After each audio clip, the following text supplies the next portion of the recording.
¿Qué tal, estimados estudiantes? Sean ustedes bienvenidos al tema textos funcionales perteneciente al bloque 2. Iniciamos.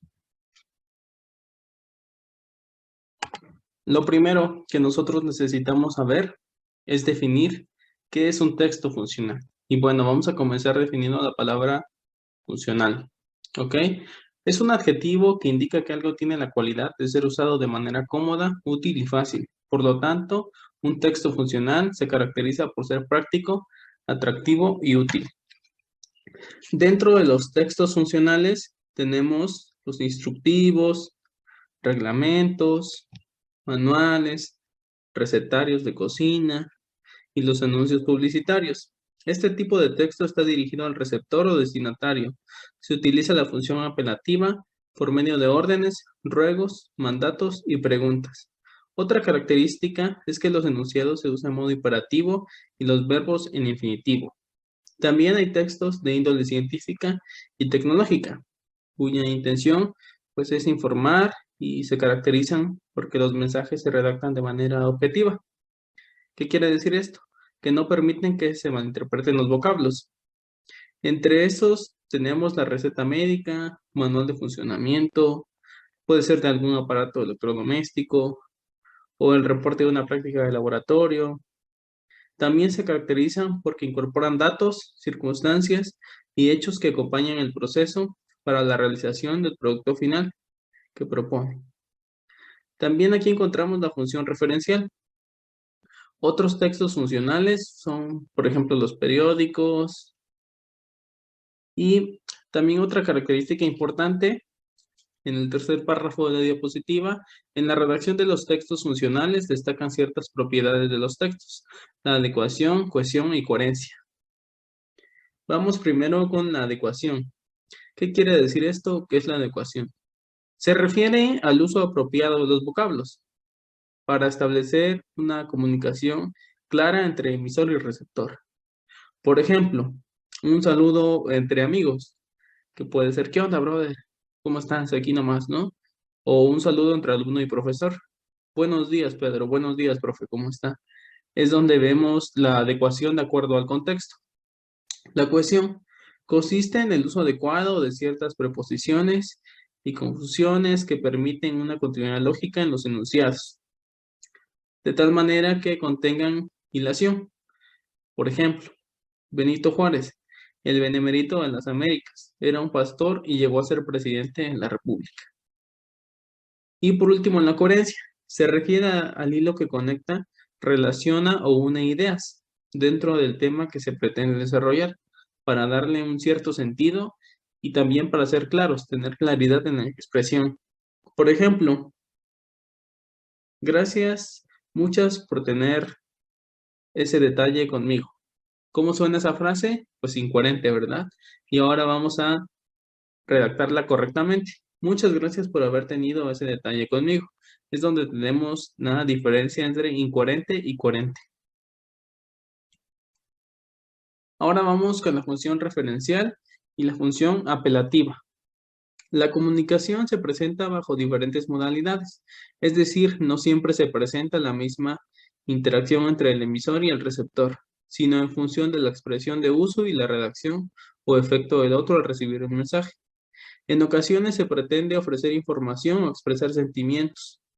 Otras veces se busca que quien escucha haga algo concreto. Y otras tantas, se pretende mostrar una visión sobre una determinada realidad. La intención comunicativa se determina por alguna de las 6 funciones del lenguaje, que las veremos a continuación, que predominan en un texto, las cuales se establecen tomando en cuenta el factor de comunicación en el que se centra el mensaje, y son la expresiva, poética, metalingüística, fática, referencial y apelativa. Pero en los textos funcionales destacan la referencial y la apelativa. Vamos primero con la función expresiva. La función expresiva, esta se presenta cuando se dice lo que se siente. Puede ser un estado de ánimo que destaca el emisor. También se le conoce como función emotiva. Por ejemplo, estoy muy triste porque mi mamá está enferma.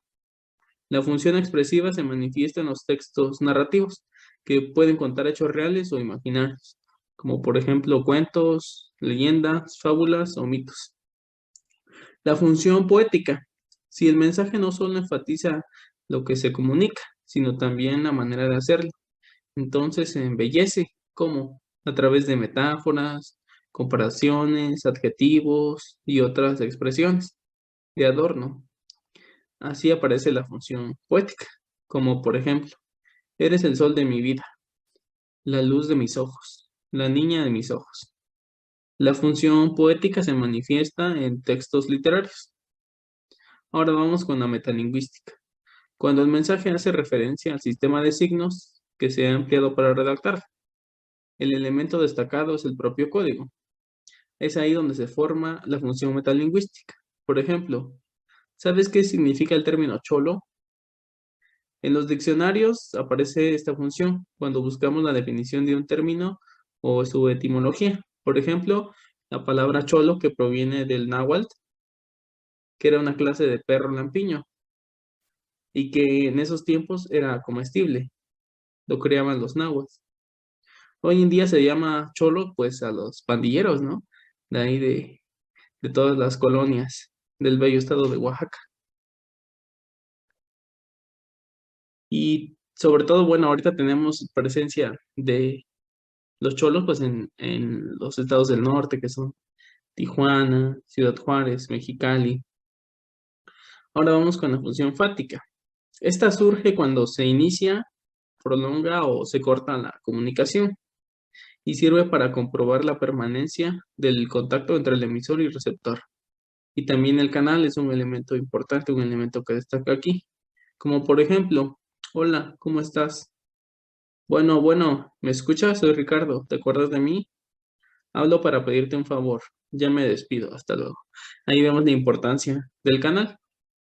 Ahora vamos con la función referencial. Se produce de manera clara, directa y sencilla. Este informa una realidad, como por ejemplo, el 19 de septiembre de 1985, ¿no? Cuando hablamos del gran terremoto que azotó la Ciudad de México. La función referencial se utiliza en los textos argumentativos, sobre todo, y expositivos, porque informan y difunden conocimientos sobre un tema, y también puede ser de carácter científico o técnico. Ahora vamos con la función apelativa. Si el mensaje pretende que el receptor se comporte de cierta manera, el elemento que resalta es el receptor. Así se origina la función apelativa, también llamada conativa. Vamos a poner un ejemplo para que quede más claro. Por favor, abre la puerta. Vamos a nadar. No me hagas enojar. La función apelativa, en este caso, busca llamar la atención del lector y se presenta en los textos que se da a conocer una instrucción, sugerencia, consejo. Y aquí utilizamos los verbos en modo imperativo para dar órdenes, mandatos, ruegos, deseos, invitar, sugerir, ordenar, rogar, convencer. Ahora vamos con los textos funcionales escolares. Los textos funcionales escolares son documentos que registran o exponen información útil y fundamental para adquirir nuevos saberes. Por lo tanto, su intención es didáctica, es decir, facilitan el aprendizaje de los estudiantes. Y tenemos el esquema, diagrama, bosquejo, palabras claves, título y subtítulo. Ok, vamos a describir cada uno de ellos. El esquema. El esquema, bueno, con esta estrategia nosotros podemos organizar la información a manera de jerarquía. El diagrama. Con esta estrategia podemos organizar información numérica, empleando diversos gráficos como líneas, signos, símbolos. El bosquejo. Esta estrategia nos permite organizar nuestros propios pensamientos de manera lógica, pero con una secuencia correcta, porque el propósito del bosquejo es de reducir la información a lo básico. Palabras clave. Esta estrategia consiste en identificar y destacar los vocablos, las frases o oraciones más importantes o básicas de un texto, que contienen las ideas principales o los conceptos esenciales de la información que se trabaja. Este tipo de expresiones se resaltan con negrita, subrayado o cursivas. Solamente que aquí hay que tener cuidado de no confundir con citas textuales o referencias textuales. Títulos y subtítulos. Con esta estrategia nos ayuda a reforzar la importancia del tema a estudiar a través del mensaje que envían los títulos y subtítulos. Esto se puede presentar justificados, alineados a la izquierda, con negritas, cursivas o otro color del texto. Características. Características. Las internas, en ellas encontramos los prototipos textuales como la narración, descripción, exposición, argumentación, conversación, así como las propiedades textuales, que son la adecuación, coherencia y cohesión, que las vimos hace un momento. Vamos a describir algunos otros tipos de textos escolares que también son muy funcionales. Y tenemos el mapa conceptual, que es un ordenador gráfico que concentra, jerarquiza, interpreta y presenta información. Y posee las siguientes características. En internas, pues tenemos como primer lugar el concepto, que es palabra o término que manifiesta hechos, cualidades, fenómenos, objetos. Las palabras de enlace, que son preposiciones, conjugaciones, adverbios que se utilizan para integrar una proposición. Y la proposición, que es oración que consta de dos o más conceptos ligados por palabras de enlace. Tenemos también características externas, que son los elipsis, óvalos. Dentro de ellos vamos a anotar dicho concepto. Líneas y flechas de enlace. Deben usarse líneas cuando la relación se indica con palabras de enlace y flechas cuando la relación es cruzada, como lo indica en nuestra imagen ilustrativa. Palabras de enlace se escriben en minúscula, sobre o junto de la línea que enlazan los conceptos. También la vemos en la ilustración. Las propiedades textuales, la adecuación, coherencia y cohesión. La adecuación, en este caso del mapa, sería el empleo de recursos lingüísticos apropiados para el contexto. La coherencia, unidad y organización temática de la información. Y la cohesión, adecuación, relación gramatical en las partes del texto. Continuamos ahora con el cuadro sinóptico. El cuadro sinóptico es un organizador esquemático de información, el cual se organiza tomando en cuenta las relaciones lógicas y también empleamos la jerarquía. Se puede decir también que trata de un resumen gráfico que permite ordenar y visualizar el contenido de un texto. Lo más común para su elaboración pues es el uso de llaves que agrupan y jerarquizan los conceptos de lo general a lo particular y se leen dependiendo hacia dónde señale la llave. Los elementos externos, que es el título, que se alinea a la izquierda del texto, fuera de la llave principal, mediante llaves o corchetes, así como flechas. Se presentan divisiones y subdivisiones, estimando la importancia de la información. La información se dispone de acuerdo con la jerarquía, que engloba ideas principales, secundarias y complementarias. O bien, como mencionamos hace un momento, de lo general a lo particular. También tenemos el tipo de lenguaje. El registro de la información se hace con un estilo impersonal y neutro, y utilizamos términos, frases y enunciados breves. Y el tema del texto debe ser expresado con el título en forma clara y precisa. ¿Y cuál es nuestro proceso de elaboración? Primero, leer todo el texto propuesto para entender el tema, conocerlo de manera general. Después, identificar, subrayar ideas principales o centrales. Después, ir con las ideas secundarias que nacen de las ideas principales. De ahí vamos a releer lo subrayado con el fin de verificar que nuestra información sea lógica, que tenga orden y que tenga hilación. De ahí anotar el tema, trazar las llaves para comprender mejor la información y relacionar los elementos principales del texto de manera que se pueda organizar en orden de importancia. Ahora vamos con uno de los más utilizados, que es el resumen. El resumen es un texto que se construye a partir de otro, a través de las ideas principales, y que cuida la fidelidad de las ideas del autor. Y posee las siguientes características.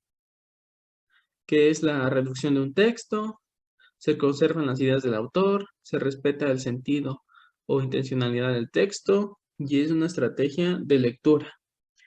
Es una de las técnicas de estudio más comunes.